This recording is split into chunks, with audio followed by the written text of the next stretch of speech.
Irmãos sacerdotes, irmão diácono, irmãos e irmãs em Cristo.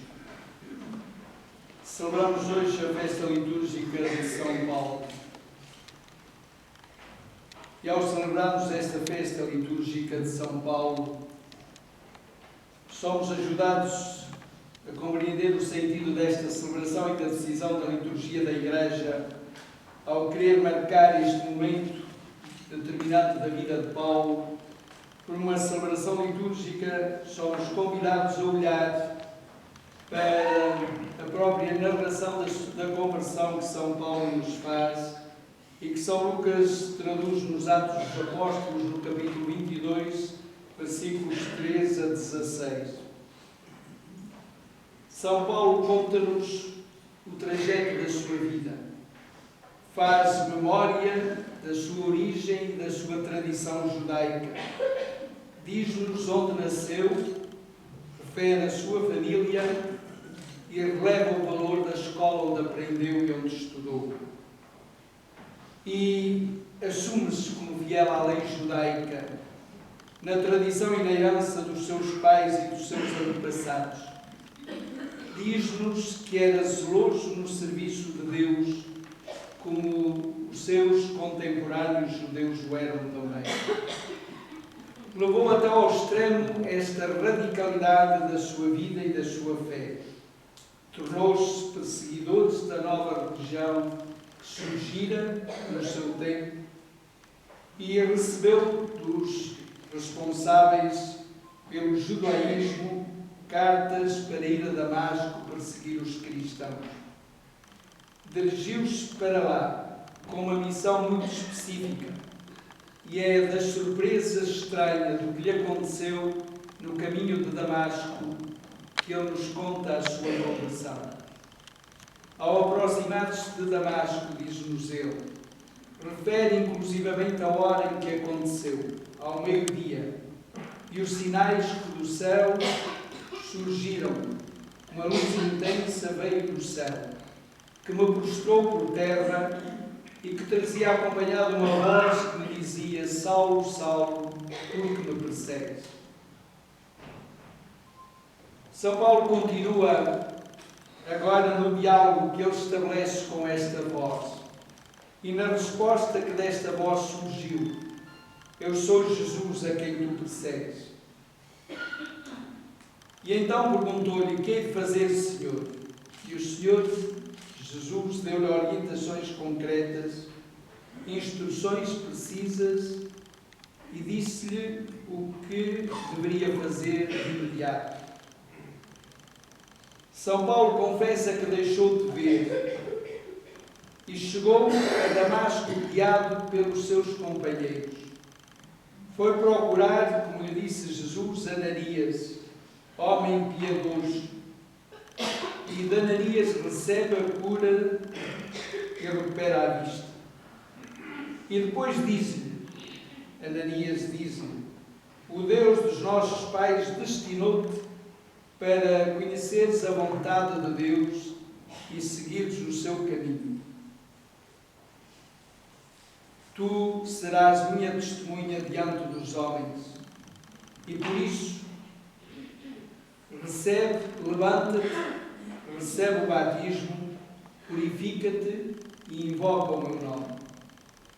Irmãos, gostaria de sublinhar estes 4 verbos, que são sinais a marcar o ritmo da conversão de Paulo e a convidar-nos a viver o mesmo caminho e as mesmas atitudes. Levanta-te, disse esta voz a Paulo. Recebe o batismo, disse-lhe Ananias. Purifica-te dos teus pecados e invoca o nome de Deus. Meus irmãos, recordando este momento da conversão de São Paulo, também nós somos convidados a levantar o nosso olhar para Deus, a evocar a memória do nosso batismo, a purificar-nos dos nossos pecados e a invocar o nome de Deus. E fazemos-lo ajudados por São Vicente de Paulo, que há 400 anos atrás, neste mesmo dia, e no sermão que pregava na aldeia em que se encontrava, convidou o povo a levantar-se do medo, do receio e do pecado, a receber o batismo, a purificar-se dos seus pecados e a converter-se ao Evangelho. E de tal maneira foi impressionante a atitude do povo, a conversão das gentes da aldeia, que Vicente de Paulo foi convidado a prosseguir o seu caminho e a tornar-se mensageiro deste anúncio do Evangelho, deste convite à conversão e desta transformação evangelizadora de aldeias e cidades. Assim advertido e valorizado neste seu jeito de anunciar o Evangelho, São Vicente de Paulo tornou-se continuador daqueles que, como Paulo e os apóstolos, anunciaram a alegria do Evangelho por todo o lado. Não nos é dado hoje prosseguir o caminho de Paulo, de cidade em cidade, trazendo o Evangelho para lá das fronteiras e dos muros de Jerusalém. Não podemos, certamente, com o mesmo dinamismo, retomar a experiência de Vicente de Paulo, mas somos herdeiros do testemunho, do exemplo, da santidade e do dinamismo apostólico de um e de outro.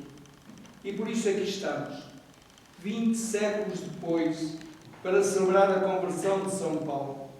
4 séculos depois, para recordar a memória do sermão da missão e do carisma fundador da Congregação da Missão dos Padres Vicentinos e das Filhas da Caridade.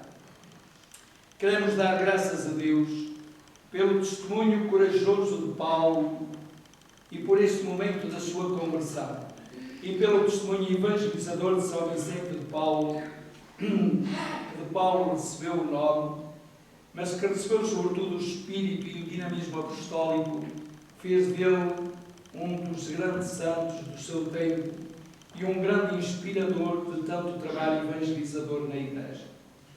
Queremos hoje, por isso, recordar e agradecer a Deus a Congregação da Missão, criada em 17 de abril de 1625. Queremos louvar a Deus pela sua entrada em Portugal em 20 de maio de 1717, através de um sacerdote vicentino de uma comunidade de Itália, natural de Moncorvo, que é enviado para criar a primeira comunidade em Portugal.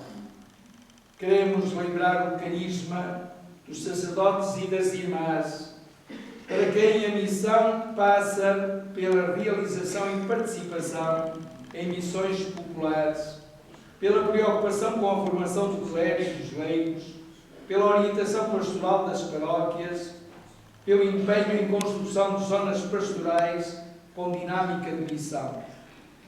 Queremos agradecer aos irmãos e irmãs o espírito vicentino, que mesmo sem serdes da Congregação da Missão ou da Congregação das Irmãs das Filhas da Caridade, viveis o espírito vicentino através das conferências de São Vicente de Paulo. Sabemos que o trajeto da presença dos vicentinos em Portugal teve momentos de grande dificuldade.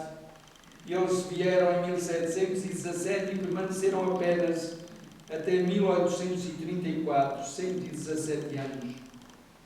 Com a extinção das ordens religiosas, foram dispersos, foram impedidos de continuar em Portugal e vieram 23 anos depois, em 1856. Também não foi fácil este tempo, nem foi prolongada a sua permanência. Em 1910, com a implantação da República, de novo os vicentinos são excluídos e proibidos de continuar no nosso país. Mas regressam depois, em 1927. Há, portanto, 90 anos, começando pela presença em São Luís dos Franceses e vindo em seguida para as nossas terras do Porto, em Santa Quitéria de Felgueiras, e passando depois para o Funchal. Hoje estão em várias dioceses do nosso país e sabemos quanto lhe devemos, porque é da Diocese do Porto onde eles têm mais comunidades. Quero agradecer aos irmãos vicentinos da Congregação da Missão e Irmãs Filhas de Caridade, e a todos vós que fazeis parte das comunidades e das conferências vicentinas na nossa diocese. Obrigado pelo vosso testemunho. Que o zelo apostólico de Paulo, quem celebramos a festa litúrgica da sua conversão, e que o testemunho de santidade de São Vicente nos ajudem a todos a sermos dignos do carisma que nos deixaram e transmitirem e a sermos capazes de servir os pobres em novos desafios da vanguarda da missão no campo concreto dos serviços aos que mais precisam. Que a celebração destes 400 anos do Sermão da Missão e dos 300 anos do início da Congregação da Missão nos ajudem, como dizíamos os bispos portugueses em nota recente, em nota pastoral, a recebermos o carisma fundador de São Vicente de Paulo e a sabê-lo continuar, impregnando o mundo, que é o nosso, deste espírito de solicitude pelos que mais sofrem e de dinamismo apostólico ao serviço da missão de evangelizar o mundo de hoje. Que Deus nos abençoe e que no coração da nossa cidade e nesta paróquia de Paranhos e nesta proximidade com a comunidade do Unial, onde está a primeira comunidade vicentina na nossa cidade, alargando à Vigararia e ao Conselho de Felgueiras, onde temos várias paróquias confiadas aos padres vicentinos, que saibamos dizer-lhes obrigado, com a gratidão de tanto que deles recebemos, e que saibamos trabalhar para que surja no coração crente dos jovens o zelo e o ardor de São Vicente de Paulo e o apelo à vocação a segui-lo no carisma vicentino. Que Deus a todos abençoe e que São Vicente de Paulo nos incentive a vivermos no cuidado com aqueles que mais sofrem e a continuarmos assim, a ser dignos do belo trabalho que os vicentinos realizam na nossa vida.